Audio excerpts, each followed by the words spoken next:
On passe au feuilleton de la semaine. Rémi Mauger et Cyril Duponchel se sont intéressés aux étudiants étrangers en Basse-Normandie. Ils sont plus de 2500 dans la région. Ils viennent apprendre le français, se plonger dans une culture et être accueillis le mieux possible. Ça, c'est depuis des décennies l'objectif d'une association de familles qui s'appelle tout simplement Bienvenue à Caen.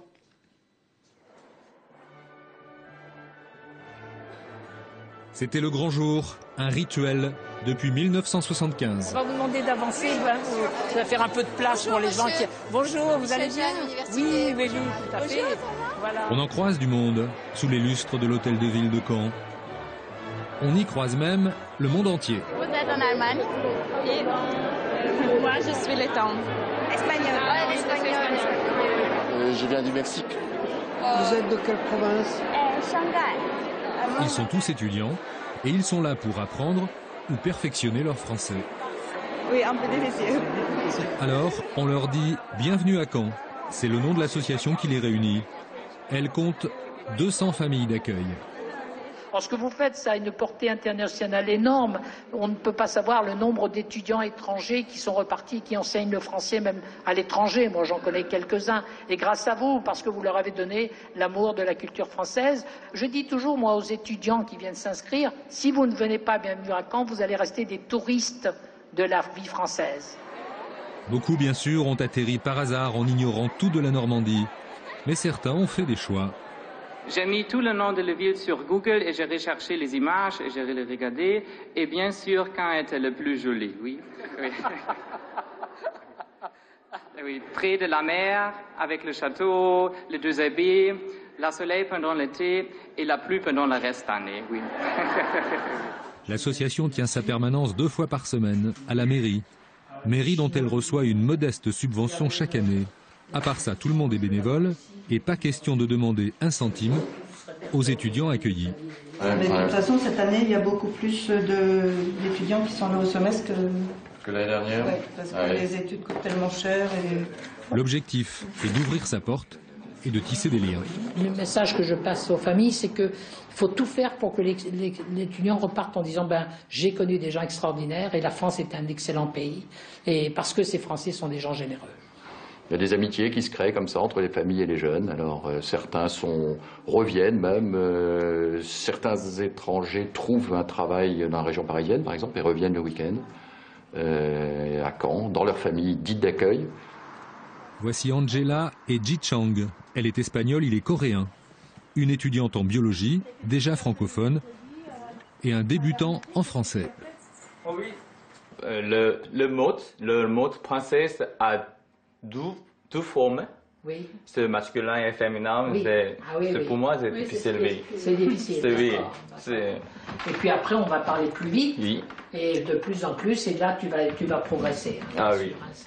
Il faut pratiquer au maximum. Même si tu fais des erreurs, nous aussi, on fait des erreurs en français. Ils sont bien tombés. La famille Marais est une historique de Bienvenue à Caen. 38 ans d'accueil au compteur. Ah, très très bien. Ça fait quelques étudiants avec qui ils partagent des repas, des sorties, des tranches de vie. Et ils gardent le contact avec bon nombre de leurs anciens protégés. Tiens, il est là, Christian. Voilà, Christian, il est là. Ah, ben il est là aussi. Il venait de l'ancienne Allemagne de l'Est, étudiant en droit. La France lui a donné des ailes et il revient souvent. Il partage désormais les photos de la génération suivante. Ça, c'est la fille de Tania, la fille de Tania, une américaine.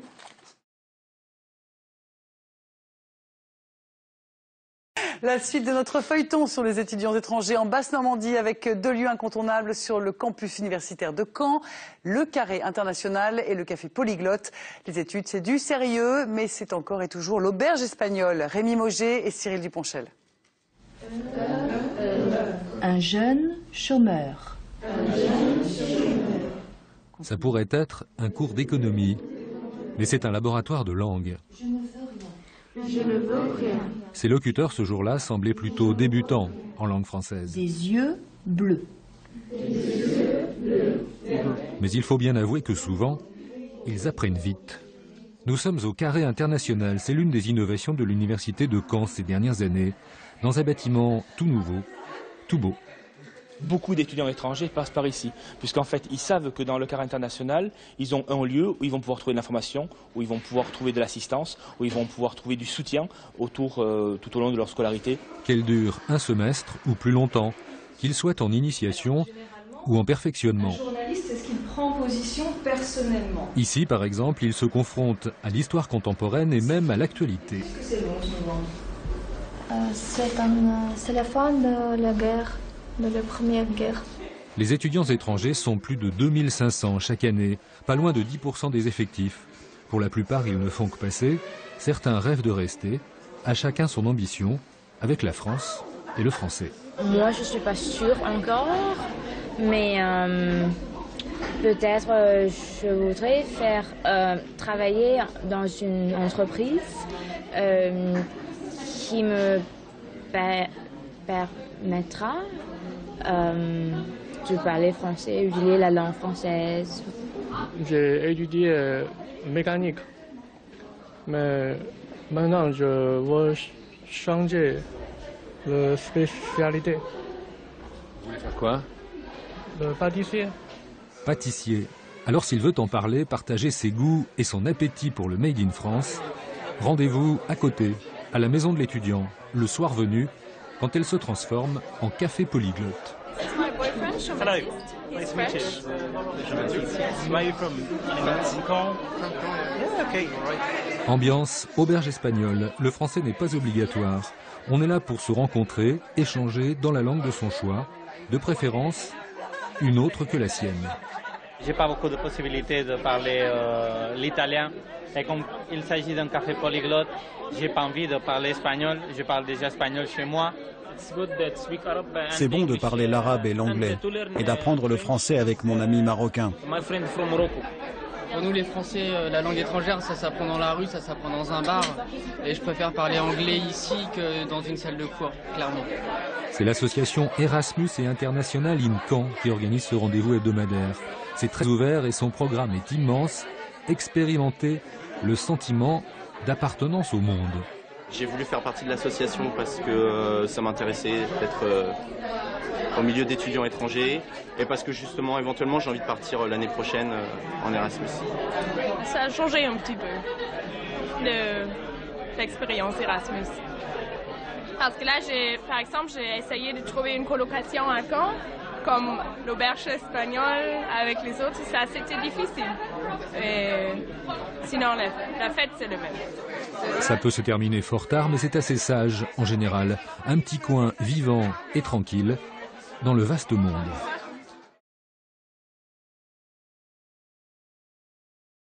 Troisième épisode de notre feuilleton sur les étudiants étrangers en Basse-Normandie. Nous étions hier sur le campus de l'université de Caen. La capitale régionale n'est pas la seule ville à accueillir ces élèves venus d'ailleurs. Rémi Mauger et Cyril Duponchel sont ainsi allés à Cherbourg dans les coulisses de la vie étudiante. Je travaille 1 heure 15 minutes tous les après-midi, tous les midis. Il en a besoin pour financer ses études. Alors, depuis le printemps, Ababacar fait la plonge au Resto U. Ça me rapporte 200 € par mois, à peu près, un jour. Mais sa spécialité, la voici, c'est l'électricité, les réseaux, la robotique. Je vais aller dans une école d'ingénieur pour continuer mes études dans le domaine de l'électricité et l'automatisme. Ababacar, le Sénégalais, fait partie de la cinquantaine d'étudiants étrangers de Cherbourg. Ils sont à l'IUT, pour la plupart. Je m'appelle Daniel Cisneros et je viens du Mexique. J'ai choisi Cherbourg pour la licence pro. Et on est 147 Mexicains ici en France et dans tous les IUT. Leur voisin, lui, vient d'Angola. C'est traditionnellement le contingent le plus important. Ils sont 1 millier à passer un concours chaque année dans leur pays. Seuls quelques-uns sont admis. Les autres sont espagnols, irlandais, chiliens. Pour nous, les étudiants du Nord-Cotentin, c'est une richesse, l'échange. Voilà, donc déjà, après, c'est un plaisir d'accueillir des étudiants. Très souvent, en plus, cette année, on a une majeure de promotion en G2I qui est une chinoise. Il y a 2 ans, c'était un Sénégalais qui était major de promotion en GIM, etc. Donc des gens qui ont pu poursuivre leurs études à l'école d'ingénieur. Question acclimatation, ça va, on s'y fait, au grand air, là-haut, sur le campus d'Octeville. dans un coin de la Terre qu'ils ignoraient totalement et dans un pays qu'ils n'imaginaient pas comme ça. Pour moi, je voyais la France tellement merveilleuse parce qu'on nous montrait tout le temps de belles images, on ne nous montrait pas des choses qui sont négatives. C'est notre morale qui les soucie, mais eux ne se plaignent de rien.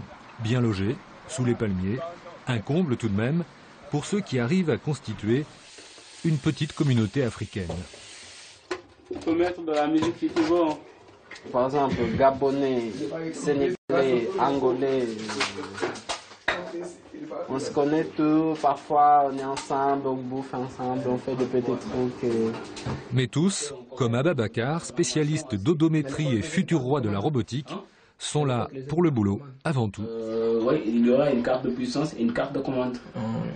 Nous, cette année, moi et mon ami, c'est un Angolais et un Français, c'est nous qui prenons en charge le robot qu'on doit présenter au concours de France, au concours de robotique en France, quoi, qui s'appelle Virzon. Et leur ambition est de valoriser leur savoir et leur expérience chez eux. Je ne vais pas laisser tomber tout ce que j'ai appris ici. Il faut aussi que je donne toute cette connaissance à d'autres gens. Quand on rentre, il y a déjà des entreprises qui nous attendent. Voilà. Pour aider sur le développement, parce que le pays Angola, maintenant, c'est le pays qui plus développe au niveau mondial. Ça, les gars, on faisait pas ça. Hein. Faire la vaisselle, tout ça. C'est la maman qui faisait tout ça. Ou bien les sœurs. Mais on peut dire que la France nous a éduqués, quoi.